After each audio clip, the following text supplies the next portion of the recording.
Il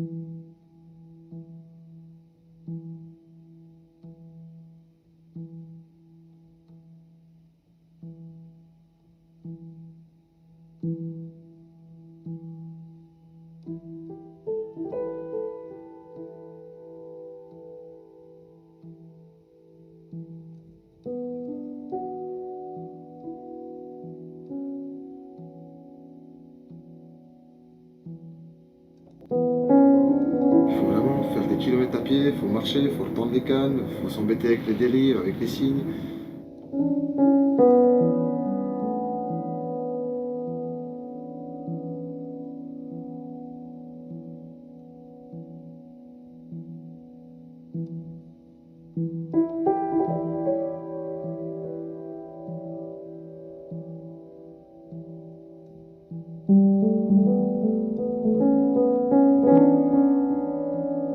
C'est pas évident de courir dans l'eau. Il y a eu beaucoup d'efforts pour le faire et enfin, vraiment peu importe la taille, on l'a quand même mérité, quoi.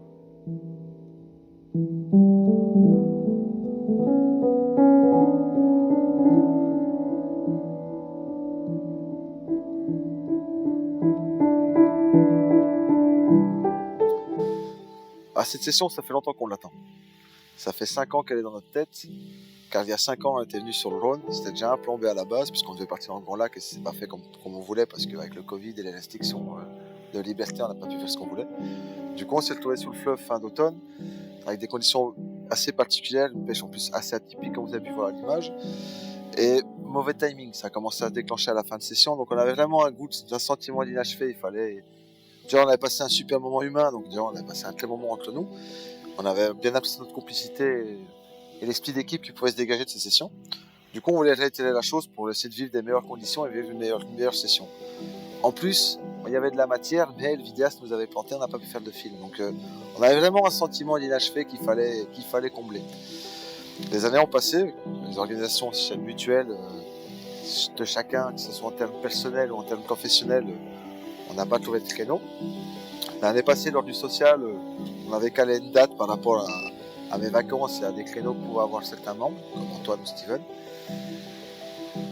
Évidemment, les alinéas météorologiques 2 semaines avant la date butoir étaient catastrophiques. Énormément d'eau, beaucoup de pluie, grosse crue. Donc je suis resté attentif à Vigicru pour voir un peu comment étaient les débits. Mais il fallait quand même venir sur place pour voir un peu comment ça allait se passer. J'ai eu l'occasion de venir 2-3 jours avant la date butoir avec mes enfants pour pêcher. J'ai très vite vu que les débits seront faisables, qu'il y avait encore un peu de courant, qu'il y avait un tirant, mais que c'était pas non plus impossible à pêcher. Mais surtout, j'ai vu qu'au fil des heures, l'activité des poissons montait en puissance. Je voyais de plus en plus de poissons sauter au large, dans le chenal, dans la berge d'en face. Moi qui pêchais une veine d'eau plus courte, qui avait beaucoup moins d'activité, j'ai quand même déclenché quelques touches. Donc, avec une prise de contact avec Antoine, je lui ai dit c'était peut-être l'occasion de descendre, il faut tenter le coup parce qu'il y avait de l'activité, il fallait le faire, quoi. Et donc ils ont débarqué, quoi.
Donc 12 heures plus tard, ils débarquent, après un long chemin, des complications sur la route, d'accidents, autoroute bloquée, etc. Ils débarquent ici en milieu de matinée. Ils auraient mieux fait de se reposer parce qu'on n'était pas préparé à ce qui allait se passer. La motivation est là et la patience, mais tout de suite on a mis une stratégie en commun en place, c'est-à-dire de pêcher à 6 cannes pour 3 pêcheurs, de pêcher en équipe, donc c'est-à-dire que chaque touche, chacun son tour. Comme ça, il n'y a pas de canne à titrer individuellement, on est vraiment dans une pêche collective. Dans cette optique-là, pour optimiser la stratégie et de ne pas se couper la pêche, en fait, on a étalé des lignes sur différentes veines d'eau de la rivière pour éviter de ne pas pêcher les mêmes veines d'eau avec les mêmes cannes. Et pour l'amorçage, c'est le même principe. On a mélangé tous nos appâts, on a amorcé une zone très éparpillée et très large, et d'une façon assez conséquente pour le démarrer. Les lignes étaient en action de pêche pour la fin de la journée, et ça a été tonitruant. Donc du coup, pas de sommeil, ça a été extrêmement difficile. Beaucoup d'allers-retours en bateau pour Antoine, c'était vraiment physique. D'ailleurs, moi et Steven, à la fin de nuit, on a sombré, on était plus présents.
Au niveau de la stratégie d'amorçage, ce qu'il faut bien prendre en considération, c'est que nous sommes sur un poste de passage, donc les poissons font que passer. aussi bien d'un côté que de l'autre. Comme on est dans une zone qui est pas loin du Rhône principal, et qu'on pêche dans une partie du Vieux-Rhône, on est un peu à l'abri du courant justement, les poissons, comme on est un peu avant la Fleille, ils passent de gauche à droite ou de droite à gauche. Donc soit ils viennent par le fleuve, soit ils redescendent du Vieux-Rhône suivant les moments, en fait, suivant les moments de la journée et de la nuit. Donc ce qui est important, c'est que les poissons trouvent suffisamment d'appât pour s'y intéresser et rester un peu sur la zone, et qu'on puisse déclencher des touches, mais pas non plus trop d'appât groupé pour pas intéresser les silures. Et ça, ce fut un facteur qui était assez compliqué à gérer dans les premières heures de la partie de pêche. La première nuit, on a quasiment pris plus de silures que de carpes. La deuxième nuit, un peu moins. Et la troisième nuit, plus du tout. Pour la simple et bonne raison qu'au lieu, on ne coupait pas spécialement les amorçages, mais on amorçait par poignée. Enfin, Antoine amorçait par poignée, donc du coup, on trouvait quand même pas mal d'appâts sur 1 mètre carré pour avoir parfois 4, 5, 6, 10 appâts. Et ça, les silures les aiment bien. Comme c'est un poisson assez paresseux, c'est facile pour lui en ramasser une tous les 30 cm, une tous les 3-4 mètres. Et ça, on a corrigé au fil des jours. Petit à petit, on amorçait une bille à la fois, en couvrant toutes les cannes, très espacées les unes des autres et très espacées les bouillettes les unes des autres, afin de ne pas fixer les silures. Et l'avant-dernière nuit, on n'a quasi pas pris de silure, on a pris un seul. Donc cette tactique-là fut une bonne tactique. Stratégiquement parlant, on a vu juste. Étaler et surtout très régulier. Ce qu'on ne faisait pas au début. Au début, on amorçait 2 fois dans la nuit. Là, la troisième nuit, Antoine, à chaque fois que quelqu'un combattait, il filait en bateau, il faisait vite un amorçage de zone léger, 2-3 kilos sur toutes les cannes, mais de nouveau éparpillé des appâts à chaque poisson, à chaque touche. Et ça a optimisé le nombre de touches aussi. Donc au fil des jours, on a pu affiner stratégiquement notre technique d'amorçage.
Au niveau technique, on essaie sur les choses très simples et très basiques.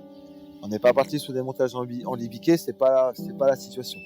Donc on est passé soit pour des Roni en Continental 2 pour les flottantes, soit sur des montages combinés en classe gainée avec aussi des Muga dans les deux cas. Ce qui était le plus important, en dehors de la simplicité des lignes, c'était le piquant des hameçons. Il fallait vraiment être très attentif constamment au piquant de la pointe et à l'affûtage de l'hameçon, constant. Donc on a plus passé de temps, au lieu de faire des bad lignes, à réaffûter les hameçons après chaque touche. Évidemment, si la pointe était HS, de le changer, mais tout le temps de travailler avec ces deux petits outils qui étaient la lime et la gomme pour l'affiner. Très important.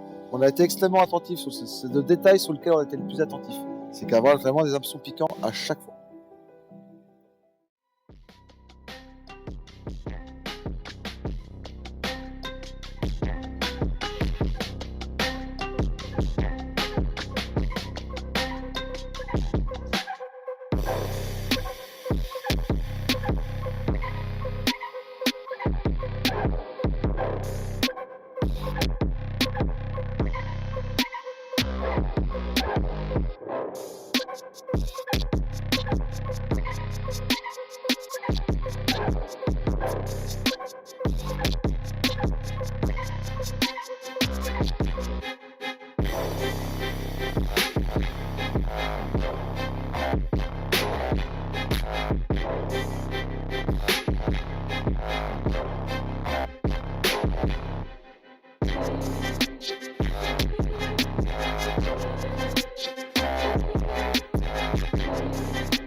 En termes d'activité de poisson, on peut dire qu'on a été vernis, c'était vraiment chouette.